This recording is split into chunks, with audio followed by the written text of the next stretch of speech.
ఆంధ్ర తెలంగాణలో తక్కువ ఫీజులతో high quality results ఇస్తున్న ఏకైక సంస్థ తిరుమల్ ఐఏఎస్ ఇన్స్టిట్యూట్. ప్రేమ పెళ్లి పీటలెక్కదనే భయం, కులాంతర వివాహానికి పెద్దలు ఒప్పుకోరని ఆందోళన, పారిపోయి పెళ్లి చేసుకుందామంటే బాలిక వయసు అడ్డొస్తోంది. వీటికి తోడు ఓ పోకిరి బ్లాక్మెయిలింగ్, ఇవన్నీ ప్రేమికుల ప్రాణాలు హరించాయి. వారి కలలు కాలిబూడిదయ్యాయి. పిల్లలపై కన్నవారు పెట్టుకున్న నమ్మకం రోడ్డుపై సజీవ దహనమైంది. గట్కేసర్ సమీపంలో ప్రేమికుల జంట బలవన్మరణం తెలుగు రాష్ట్రాల్లో సంచలనంగా మారింది.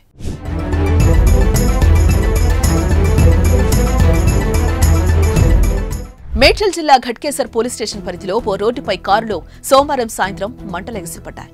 ఈ ప్రమాదంలో 2 చనిపోయారు. అంతా ప్రమాదవశాత్తు జరిగింది అనుకున్నారు.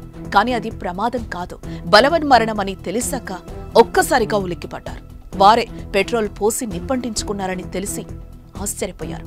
వారు రాసిన 3 పేజీల లేఖను పోలీసులు స్వాధీనం చేసుకోక అందులో చనిపోవడానికి ప్రేమ జంట రాసిన కారణాలు అందరినీ నివ్వెరపరుస్తున్నాయి. అందులో చింటూను వదలొద్దు అని రాశారు. అసలు ఎవరి చింటూ?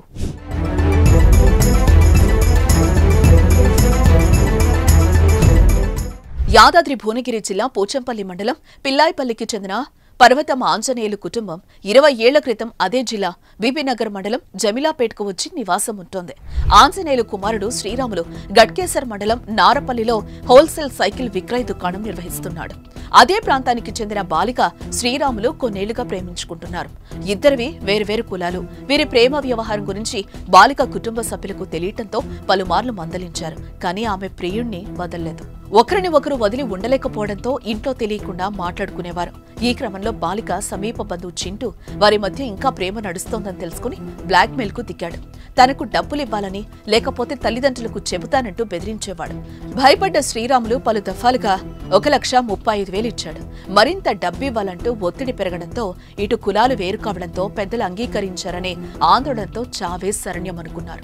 సోమవారం మేడిపల్లిలోని ఓ సెల్ఫ్ డ్రైవ్ సంస్థ నుంచి శ్రీరాములు కారు అద్దెకు తీసుకున్నాడు. దానిలో బాలికను ఎక్కించుకుని ఇద్దరూ కలిసి కారులో ఘట్కేసర్ ఠాణా పరిధి ఘన్పూర్లోని ఓఆర్ఆర్ సర్వీస్ రోడ్డు పక్కన కారు ఆపారు. వెంట తెచ్చుకున్న పెట్రోలు మీద పోసుకుని ఒంటికి నిప్పంటించుకున్నారు.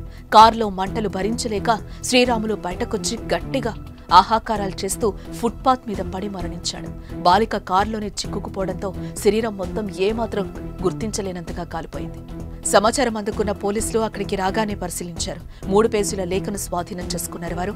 అందులో చింటూనే వీరి చావుకు అసలు కారణమని ఉండడంతో బాలిక తల్లిదండ్రులు బ్లాక్మెయిలర్ చింటూ నివాసంపై దాడికి దిగారు. ఆ సమయంలో చింటూ లేకపోవడంతో అతని తండ్రిని కొట్టారు. ఈ కేసును సీరియస్ గా తీసుకున్న పోలీసులు విచారణ ముమ్మరం చేశారు.